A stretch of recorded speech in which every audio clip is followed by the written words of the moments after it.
नमस्कार, ideal express देख रहे हैं आप। मैं हूं आपके साथ पूर्णिमा पांडे। बुलेटिन की शुरुआत करते हैं। देखिए, बिहार में चुनावी साल है और इसी साल में देखिए एक आरोप जो है वो लगातार सत्ताधारियों पे लगाया जा रहा है और आरोप है वोट चोरी का। केंद्र सरकार पे देखिए वोट चोरी का आरोप है और ऐसे में इन्हीं आरोपों के बीच में अब INDI गठबंधन की ओर से ये वोट अधिकार यात्रा निकाली गई है। इस यात्रा की एक अनोखी तस्वीर अब सामने आई है और तस्वीर ये है कि घोड़े पर सवार होकर RJD कार्यकर्ता यात्रा पे निकले हैं। तेजस्वी यादव के नेतृत्व में वोटर अधिकार ये यात्रा निकाली गई है। वोटर अधिकार यात्रा आज उसका 5वां दिन है और यात्रा में कांग्रेस प्रदेश अध्यक्ष राजेश राम भी मौजूद हैं। तो देखिए, घोड़े पर सवार होकर RJD कार्यकर्ता निकले हैं। वोट अधिकार यात्रा को लेकर ये तमाम पहल की जा रही है और ऐसे में देखिए यात्रा में कांग्रेस प्रदेश अध्यक्ष राजेश राम भी मौजूद।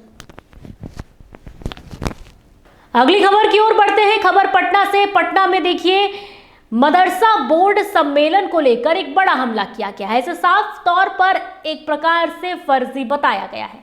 ऐसा इसलिए कि देखिए राजद MLC मोहम्मद कारिब सोहेब ने NDA सरकार पर यह करारा हमला बोला है। प्रेस कॉन्फ्रेंस में उन्होंने कहा है कि 100 साल का मदरसा बोर्ड जश्न फर्जी तरीके से मनाया गया, जबकि इसका शताब्दी वर्ष यानी इसके 100 वर्ष 2022 में ही पूरे हो चुके थे। साथ ही आरोप लगाया कि मुख्यमंत्री नीतीश कुमार मदरसा शिक्षकों की मांगों पर चुप रहे और भाजपा जदयू की साजिश के तहत यह सम्मेलन आयोजित हुआ है। उन्होंने कहा कि मदरसा के नाम पर चंदा वसूली और करोड़ों का दुरुपयोग किया जा रहा है। तो पटना में राजद का बड़ा हमला। मदरसा बोर्ड सम्मेलन को बताया फर्जी। कहा 100 साल 2022 में ही पूरा हो चुका, लेकिन अभी इसे मनाया गया है, तो साफ तौर पर इसे फर्जी बताया गया। कि गोद में बैठ करके माननीय मुख्यमंत्री जी जिस तरह से मदरसा का, वक्फ बोर्ड का, ईदगाह का, सब लोगों का की पूरी आबरू को खत्म कर रहे हैं। आप पूरी आबरू को बिल्कुल लूटा जा रहा है। ये बिल्कुल बर्दाश्त के लायक नहीं है। या देखिए, ये जो मदरसे हैं, मस्जिदें, ईदगाहें हैं, कब्रिस्तानें हैं, ये हमारे बुजुर्गों का पवित्र अमानत है। उनको ये ख़त्म करने की कोशिश कर रहे हैं। मुसलमानों की दीनी और तालीमी पहचान का मतलब संस्थान है ये। आप समझ रहे हैं कि उनकी दीनी और बुनियादी तालीम का ये एक संस्थान है, उसको बर्बाद करने की कोशिश की जा रही है और इसको 100 साल के नाम पर इसको बिगाड़ा जा रहा है। अब अगली खबर की ओर बढ़ते हैं। खबर पटना से। देखिए, चुनाव नजदीक है और इसी बीच हर नेता अपने प्रचार प्रसार में लगा हुआ है और प्रचार प्रसार के बीच में देखिए अब तेजस्वी यादव को लेकर एक गाना भी लॉन्च हो गया है। जी हाँ, बता दें कि जहां एक तरफ चुनाव से पहले राजनीतिक माहौल गरमाया है, वहीं इसी बीच नेता प्रतिपक्ष तेजस्वी यादव को लेकर एक नया गाना लॉन्च हुआ है। गाने का शीर्षक है अब डर को डराने वाले हैं तेजस्वी। ये गाना सोशल मीडिया पर तेजी से वायरल हो रहा है। यह गाना समर्थकों के बीच उत्साह भर रहा है और इसे चुनावी माहौल से जोड़कर देखा जा रहा है। साथ ही राजनीतिक गलियारों में भी इस गीत को लेकर चर्चाओं का दौर है वो तेज हो गया है। फिलहाल यहाँ वक्त है एक छोटे से ब्रेक का। ब्रेक के बाद जल्द हाजिर होंगे। बदलते समय के बीच खबरों की दुनिया में आइडियल एक्सप्रेस की एंट्री। खबरों से बनाएंगे अपनी पहचान और रखेंगे निष्पक्ष पत्रकारिता की मिसाल। शानदार टीम, धारदार रिपोर्टिंग, लाइव कवरेज और सटीक विश्लेषण।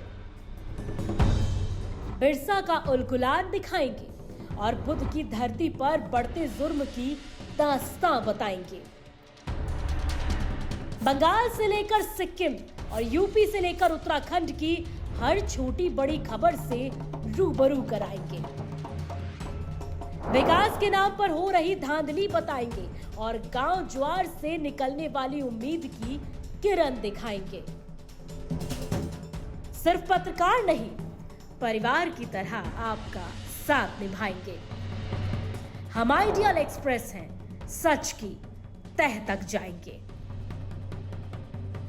ब्रेक के बाद स्वागत है आपका। खबरों की ओर बढ़ते हैं। देखिए, पीएम नरेंद्र मोदी ने लाल किले के प्राचीर से एक मुद्दा क्या उठाया कि अब राजनीतिक दल आमने सामने है, पक्ष विपक्ष अब इसको लेकर आमने सामने है। एक तरफ इसकी गलतियां गिनवाई जा रही है तो दूसरी तरफ इसकी जिम्मेदारियां और अन्य चीजें गिनवाई जा रही हैं। क्या कुछ इस पूरे मामले में पक्ष विपक्ष का कहना है और कैसे ये मुद्दा राजनीतिक मुद्दा बनते हुए गर्माता हुआ नजर आ रहा है, देखिए इस खास रिपोर्ट में।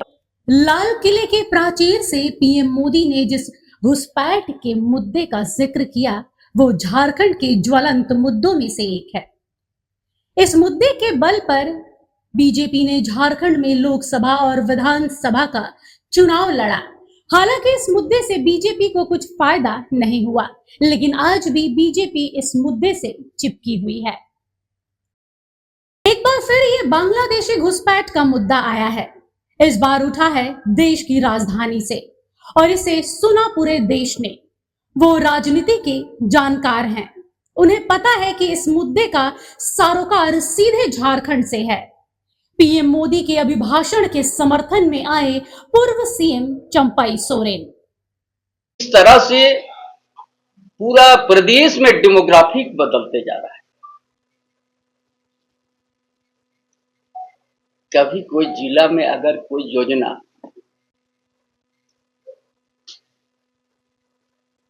पहले आप देखिए कि खाली जमीन कितना हो जिला के अंदर में,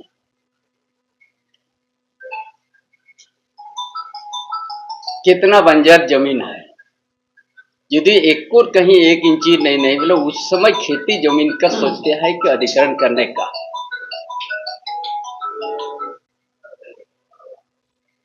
यहाँ तो स्मार्ट सिटी में 1000 एकड़ में यहाँ पड़ा हुआ है। रांची जिला के अंतर्गत में विधायक आवास भी बना, मंत्री आवास भी बना, कितना प्राइवेट मेडिकल हॉस्पिटल, निजी हॉस्पिटल बनने से जा रहा है। वहां आपने किसी को 20 एकड़ 30 एकड़ जमीन अपने अलॉट कर दे रहा है, फिर भी जमीन बचा हुआ है। हम कोई रिम्स 2 का हम विरोध नहीं कर रहे हैं। रिम्स 2 बने, बहुत बढ़िया बने। इस जीवन में इस शरीर अपना लाश अंतिम तुम जाने के लिए आपका हॉस्पिटल साथी रहा। अब अगली खबर की ओर बढ़ते हैं। कांग्रेस भवन में देखिए जनता दरबार लगाया गया और ये जनता दरबार लगाया गया कृषि मंत्री शिल्पी नेहा तुर्की के नेतृत्व में, जहां पर उन्होंने लोगों की फरमाइशें सुनी, लोगों की बातें सुनी, समस्याओं को सुना और उसके बाद इस पर विचार विमर्श किया गया। देखिए, रांची प्रदेश कांग्रेस भवन में जनता दरबार का आयोजन किया गया, जिसके जरिए कृषि मंत्री शिल्पी नेहा तुर्की ने लोगों की समस्याओं से रूबरू हुई। मंत्री ने बिजली बिल, जाति आय प्रमाण पत्रों और गंभीर बीमारी योजना से जुड़ी शिकायतों का संज्ञान लिया और कई मामलों का तत्काल निष्पादन की भी कराया। उन्होंने कहा कि राज्य में किसानों के लिए फिलहाल 6 रैक यूरिया की सप्लाई हो रही है, जिसे और बढ़ाने की जरूरत है। वहीं कालाबाजारी करने वाले दुकानदारों को चेतावनी देते हुए मंत्री ने कहा कि ऐसी शिकायत मिली तो लाइसेंस तुरंत रद्द किया जाएगा। किसानों की किल्लत दूर करने को सरकार की प्राथमिकता बताई। कहा कि किसानों की किल्लत दूर करना सरकार की देखिए पहली प्राथमिकता है। अतिरिक्त रैक का भी आवश्यकता है और जितना अलॉटमेंट हमें मिला था यूरिया का, उससे हम लोगों को और अलॉटमेंट का भी आवश्यकता पड़ रहा है। तो जिस संदर्भ में मैं आदरणीय केंद्रीय कृषि मंत्री को भी पत्र मैंने अपने तरफ से लिखा है और मुझे लगता है उनके तरफ से संज्ञान भी लिया जाएगा। तो जो कमी यूरिया की पड़ रही है उस कमी को भी हम लोग पूर्ण कर पाएंगे। मगर आपके माध्यम से मैं इस बात को पूरा ये करना चाहती हूँ कि एक एक किसान से हम लोग संपर्क में हैं। लगातार किसान मोबाइल के माध्यम से मुझे भी संपर्क कर रहे हैं। जिस भी दुकान से इस तरह के सूचना मिल रहा है, जिस भी होलसेलर्स का इस तरह से कंप्लेन मिल रहा है, हम लोग तुरंत वहाँ पे एक्शन भी ले रहे हैं। मगर ये सब चीज़ें आपके माध्यम से निकल के जाएंगी तो गांव घर तक और भी अधिक किसान इससे जागरूक होंगे। मैडम, इस बार कवरेज की क्या स्थिति है? कवरेज की क्या किस चीज़ की कवरेज?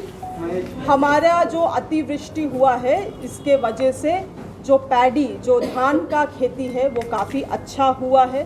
कहीं अब अगली खबर की ओर बढ़ते हैं। रांची विश्वविद्यालय की बहाली को लेकर देखिए अब वो शिक्षक यहाँ पर नाराज नजर आ रहे हैं और लगातार ये मामला गंभीर होता नजर आ रहा है और जिसको लेकर शव यात्रा निकाली गई है। अखिल झारखंड छात्र संघ आरजू ने जोरदार प्रदर्शन किया है। यह प्रदर्शन विश्वविद्यालय की मूलभूत सुविधाओं और लंबित कोर्सों की समस्याओं को लेकर है। छात्र जयपाल सिंह ने स्टेडियम से शव यात्रा और आरती निकालते हुए प्रशासनिक भवन पहुंचे और विश्वविद्यालय प्रबंधन के खिलाफ नारेबाजी की। छात्रों का आरोप है कि अभ्यास समस्या और कोर्स पूरे होने में लगातार हो रही देरी से उनकी पढ़ाई प्रभावित हो रही है। मौके पर छात्र नेताओं ने विश्वविद्यालय प्रशासन को चेतावनी भी दी है। अब अगली खबर की ओर बढ़ते हैं। खबर जमशेदपुर से, जहां 2 कैदी पुलिस को चकमा देकर फरार हो जाते हैं। टाटा स्टील में चोरी का इन कैदियों पर आरोप है और जिसके बाद देखिए पूरे मामले के बारे में आपको विस्तार से बताएं कि जमशेदपुर के बिष्टुपुर थाना क्षेत्र से पुलिस हिरासत में लिए गए 2 कैदी फरार हो गए हैं। दोनों पर टाटा स्टील कंपनी में चोरी का आरोप था और गार्ड की मदद से इन्हें पकड़ा गया था, मगर एसपी ऑफिस के जाते वक्त हथकड़ी खोलकर दोनों भाग निकले। करीब 4 घंटे की कड़ी मशक्कत के बाद कैदी पकड़ा गया, जबकि दूसरा अभी फरार है। वहीं पुलिस की कार्रवाई पर सवाल उठ रहे हैं और जांच भी जारी है। अगली खबर गुमला से। गुमला में देखिए पुलिस को एक बड़ी सफलता मिली है। लगातार बढ़ते चोरी की घटनाओं को देखते हुए पुलिस ने अलग अलग नकेल से 4 अपराधियों को गिरफ्तार किया है। जी हां, गुमला में बढ़ती चोरी की घटनाओं पर लगाम कसने के लिए पुलिस की बड़ी कार्रवाई। 3 अलग अलग मामलों में 4 अपराधियों को गिरफ्तार कर जेल भेज दिया गया। साथ ही एक नाबालिग को बाल सुधार गृह भेजा गया है। वहीं एसडीपीओ सुरेश प्रसाद यादव ने प्रेस कॉन्फ्रेंस कर जानकारी दी है कि चोरी में 2 लैपटॉप, 4 चांदी के सिक्के, 1 ब्रेसलेट और 5,000 रुपए नगद भी बरामद किए गए हैं। कुछ पैसे और सोने के चैन और लैपटॉप वगैरह सामान की चोरी का ये प्रतिवेदित हुआ था घटना। तो उस संदर्भ में त्वरित उद्भेदन करने की दिशा में अनुमंडल पुलिस पदाधिकारी के नेतृत्व में एक छापामारी टीम का गठन किया गया। इसमें पुलिस निरीक्षक गुमला थे और उसके साथ अन्य पुलिसकर्मी थे। और घटना के उद्भेदन के क्रम में एक जो बुढ़वा महादेव जो करमटोली में स्थित है, वहाँ एक रुपेश पाड़ा नाम का एक लड़का था। उसके टेक्निकली साक्ष्य के आधार पर जब उससे पूछताछ किया गया तो उन्होंने अपने इस गिरभेदन के घटना में अपने आप को शामिल बताया और साथ ही साथ उससे जो चोरी हुआ जो सामान था, जिसमें एक लैपटॉप है और 5,000 रुपया है और चांदी जैसा 4 सिक्का और ब्रेसलेट की बरामदगी हुई है। और वो अपने इस कांड में अपने आप को संलिप्तता स्वीकार किया है, अपराध स्वीकारोक्ति बयान में किया है, क्योंकि ये एक संघ न्याय के हिरासत में अभिसारित करने से। एक और लड़का था जो 14 वर्षीय कम उम्र का था, तो विधि विरुद्ध बालक। तो फिलहाल मेरे साथ इस बुलेटिन में इतना ही। ऐसे ही तमाम खबरों के लिए देखते रहिए ITEL एक्सप्रेस।